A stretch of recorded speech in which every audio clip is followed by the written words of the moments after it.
The next part of Mossberg spectroscopy is the basic principle. So the basic principle is divided into three, and the first and foremost one is the formation of Mossberg nuclei. Here we are going to discuss with the example iron 57.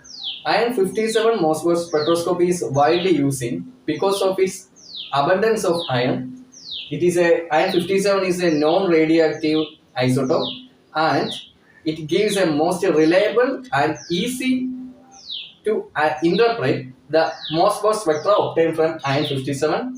And the third factor is that it's the excited state of iron 57. The T half or the half life of excited state of iron 57 is within the range of Mossberg spectroscopy, and it usually requires very low gamma radiation energy.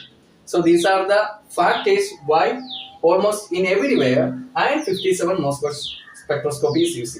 That's the reason why I am also considering this as a typical example to illustrate the formation of Mossberg nuclei. So for that, we have to consider this energy diagram. For the formation of an active Mossberg active nuclei, we need a reliable source. So here the source is cobalt 57. The atomic number of cobalt is 27. We all know that in nuclear physics the element is mentioned, the atomic number is Z, which is the number of proton or electron. Mass number is A, which is the total number of proton or neutrons, that is the nucleons. So the cobalt 57 is the parent nuclide. From this parent nuclide, we are generating the Mossberg active iron 57. Okay. Remember one condition: the T half of this parent nuclide must be minimum period of 1 year, because we have to run the Mossberg spectrometer, the machine. We have to run the spectrometer for a repeated times, for a continuous experiments. So if the T half means the half life, the quantity of the substance to reduce to half of its initial value, that is the half life. So if the T half, the decay of this cobalt, the parent nuclide is very fast, that we cannot trust this parent nuclide as a source of this spectrometer. We cannot use this one. So we have to conduct repeated experiments. So we need a reliable parent nuclide with at least 1 year T half period. So this cobalt 57 half has a T half period of 270 days. So we can use this as a reliable source. So what will going to happen? This cobalt 57 undergoing electron capture, that is known as EC, electron capture or K capture. What is this K capture? That I am going to discuss. K capture is, we all know that there's a K shell, L shell, M shell and N shell in an atom, right? So when this is a nucleus, the nucleus contains proton, which is positively charged, and neutron, no charge. And when this proton absorb an electron from the K shell, that is an internal phenomenon. This proton, which is positive one charge, which absorb an electron from the K shell, okay, which absorb an electron from the K shell, what going to happen? This proton will convert it to neutron, no charge, right? This proton converted to neutron. As a result of that, the element, the actual element, its atomic number changes, right? Its atomic number changes. The actual element reduced. The atomic number of actual element changes to -1. That means the element completely, we get a new element. That is the formation of a new element. Let me repeat. When the proton of an element absorb an electron from the K shell, as a result of that, this proton converted to neutron and the atomic number of that element reduced by 1. That means a new element is formed. This phenomenon is called K capture or electron capture. So this K capture or electron capture result of cobalt 57 resulted in the formation of Mossberg active iron nuclide. So this is cobalt.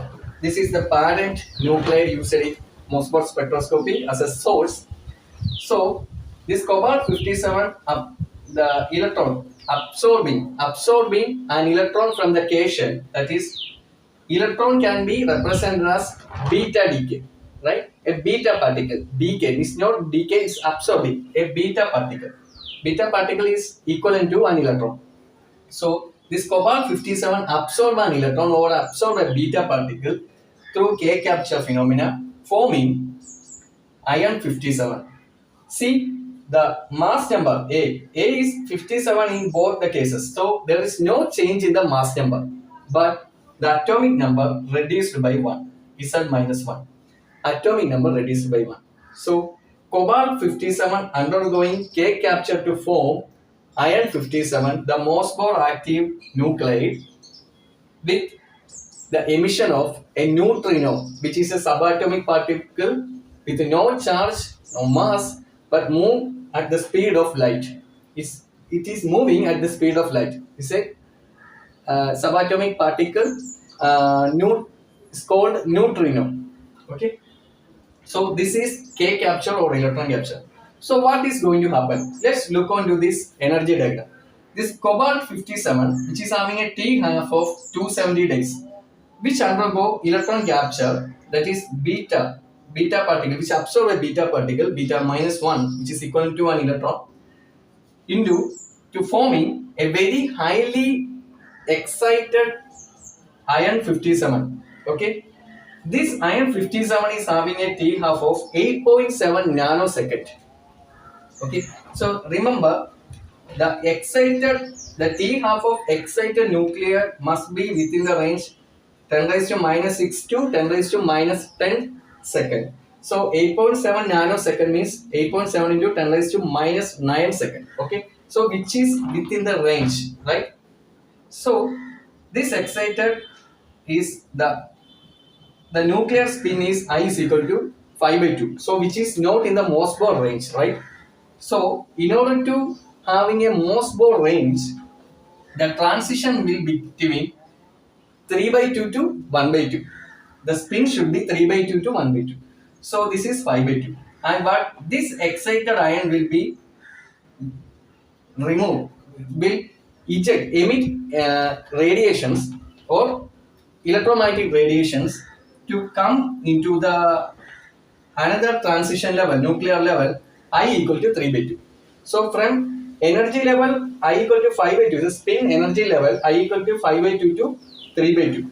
So where the ion is having the T half of 97.8 nanosecond. Okay. So and after that, from I equal to 3 by 2 to I equal to 1 by 2. This is the Mossberg range. See, this is the Mossberg range. So nuclear transitions between the nuclear spin I equal to 3 by 2 to I equal to 1 by 2. This is within the range of Mossberg. So from I equal to 3 by 2 to ground state is the I 1 by 2. So this nucleons, the nuclear energy will be reduced to the iron 57 at the excited state, reduced from 3 by 2 spin level to 1 by 2 spin level. As a result of that, gamma radiations are emitted. The energy of that gamma radiation is 14.4 kilo electron volt, which is well defined and which is proper to S, which is equal for the Mossberg effect. So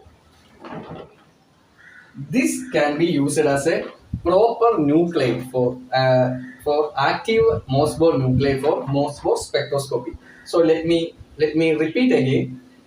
The cobalt 57 is the parent nuclide for Mossberg active nuclide iron 57. This cobalt 57 is the source parent nuclide which undergo electron capture or K capture and reduced to most excited iron 57. The T half of the excited iron 57 at the spin state I equal to 5 by 2 is 8.7 nanosecond. Okay. And from that excited state, it will come down to the next level of excited state E1. First is E2 and come to the E1. So where the T half of iron is 97.8 nanosecond, which is within the range of Morse spectroscopy. And from 3 by 2, the spin state of E1 is 3 by 2. From 3 by 2 to finally the iron 57 excited isotope down towards the ground state where it is act as a stable isotope iron 57. So as a result of that, gamma radiations are emitted with an energy which is equal to 14.4 kiloelectron volt, which is equivalent to effect Morse spectroscopy, which is so this can be used as a identical or ideal nuclide for effective Morse effect. Okay, so and let me repeat. So what are the changes will happening in the energy diagram? See, the first one is I equal the first energy level E2, where the first the cobalt upon electron capture, the iron comes to the energy level E2. So which the spin state is 5 by 2, right? The iron will down to the second excited energy level E1. So the energy difference between as a result of this nuclear transition from E2 to E1, not to the ground state, E2 to E1, 122 kilo electron volt energy is released. This energy corresponds to photons and X-ray, which is not for Morse spectroscopy. This is for XPS. That's the important fact. This is for XPS, the core electron injection. So X-ray, core electron injection, and photons for valence electron injection. And what will going to happen from E1 to ground state? From E1 to ground state, the energy released is the gamma radiations, which is used for Morse spectroscopy. So the first level transition E1, E2 minus E1, which is equal to 122 kilo electron volt, and E1 minus E. There are three type of energy transitions between iron 57 at the excited state to the ground state. The total energy transition is 136 kilo electron volt.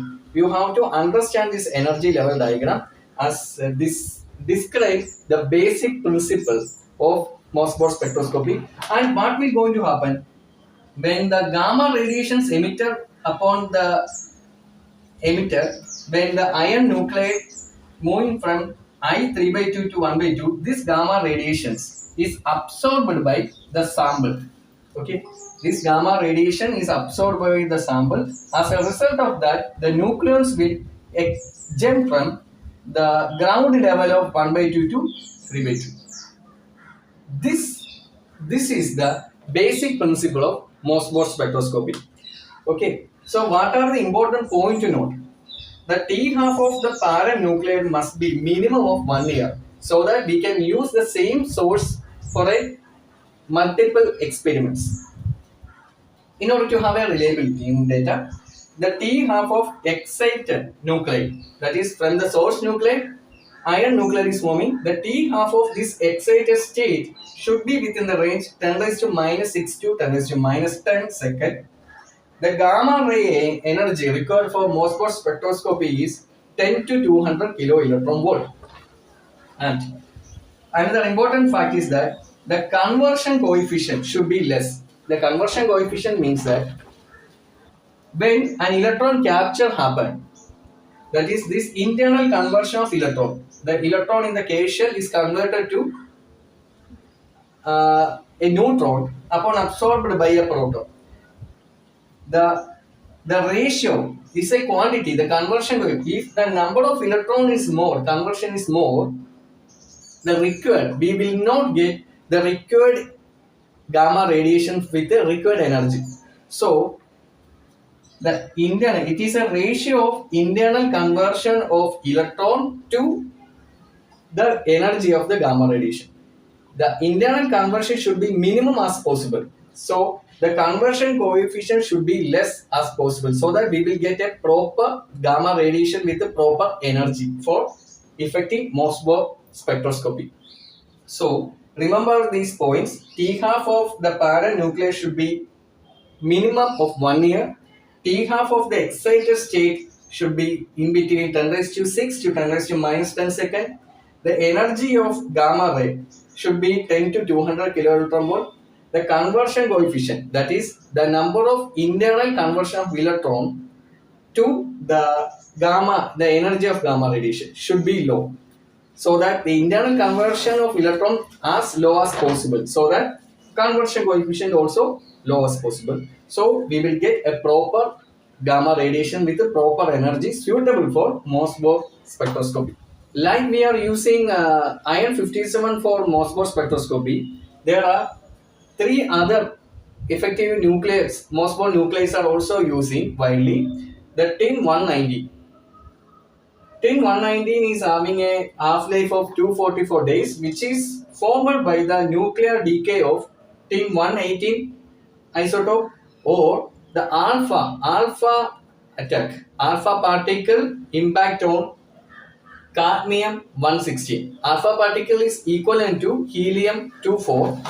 This alpha particle is equivalent to helium 24. The impact of alpha particle on cadmium isotope will generate an excited state of tin 190. Okay, and another Morse-Bohr active source is iridium 191. Iridium 191 is also very active Morse-Bohr nuclide, and the third one is xenon 129, which is having a half-life period of only 8 days, and which is formed by the beta decay. The beta decay means the I of iodine. Iodine 53 129 undergo beta decay. Beta decay means one electron. Beta decay, beta is equivalent to an electron. Beta decay at xenon 54 129, right? So the beta decay of iodine 129 isotope create a stable Morse-Bohr isotope of xenon, which is only having 8 days half-life. So these are the most commonly used nuclides, Morse-Bohr nuclides. And remember one of the important point, the absorber or the sample. The sample must contain isotope abundance. The sample must contain very high level of isotope abundance, and the isotope which contained in the sample must be of same as that of contained in the source also. Let me repeat. The absorbent nuclide must contain high isotopic abundance. Also, the isotope must be present in the source also, so that we will get a proper spectrum. Otherwise, we will not get the proper result. For example, this is the first case. Here, when the source, which is represented as S, the nuclear transition from excited level to ground state, which resulted in the formation of a gamma radiation. When this emitted gamma radiation, the energy of this emitted gamma radiation is equal to the energy gap between the levels, the energy levels of absorber nuclei, we will get a spectra with no separation or no discrepancies.